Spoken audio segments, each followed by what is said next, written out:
இன்ஸ்டாவில் எனக்கு ஒரு மெசேஜ். நானும் ஓப்பன் பண்ணி பார்த்து 1v1. யார் இந்த மனுஷன்? இப்போ கொஞ்ச நாள் முன்னாடி பார்த்தப்போ தான் அவரோட ஃபாலோவர்ஸ் 300K இருந்துச்சு. ஆனால் இப்போ ரீசெண்டாக பார்த்தா 1 மில்லியனுக்கு மேலே இருக்குப்பா. செம்ம க்ரோத்து, சரியான லக்கு தான். லக்கு இல்லாமல் ஒன்றுமே பண்ணியிருக்க முடியாதுல்ல. அப்போல்லாம் ஒன்றும் இல்லை. இவரோட வீடியோஸில் 3 முக்கியமான விஷயமும் பக்காவாக இருக்கும். த ஹூக். இவரோட வீடியோஸில் எல்லாத்துலேயுமே ஆரம்பத்தில் கியூரியாசிட்டி டெவலப் பண்ணி தான் ஆரம்பிப்பார். ஸோ அதனால் ஒருத்தங்களோட ஸ்க்ரோல் பண்ணுறதை ஸ்டாப் பண்ணி அவர் வீடியோஸை பார்க்க வைக்க முடியும். அடுத்து ரொம்ப முக்கியமான விஷயம் ரிட்டென்ஷன். இவரோட மோஸ்ட் ஆஃப் த வீடியோஸில் எல்லாத்துலேயும் கட்ஸ் ரொம்ப அதிகமாக இருக்கும். அண்ட் ஒவ்வொரு கட்லேயும் ஒரு மீம் டெம்ப்ளேட்டை போட்டு நம்மளை எங்கேஜாக வச்சுப்பாரு. அதுக்கப்புறம் இன்னொரு முக்கியமான விஷயம் த வேல்யூ.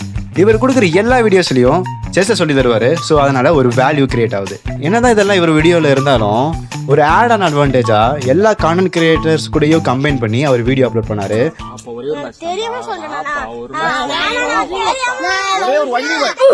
ஸோ அதனால் அவரோட ஃபாலோவர்ஸ் கவுண்ட் வந்து ரொம்ப இன்க்ரீஸ் ஆச்சு. ஏன்னா எல்லா கான்டென்ட் கிரியேட்டர்ஸோட ஆடியன்ஸும் இவரோட கான்டென்ட்டை பார்க்க ஆரம்பித்தாங்க.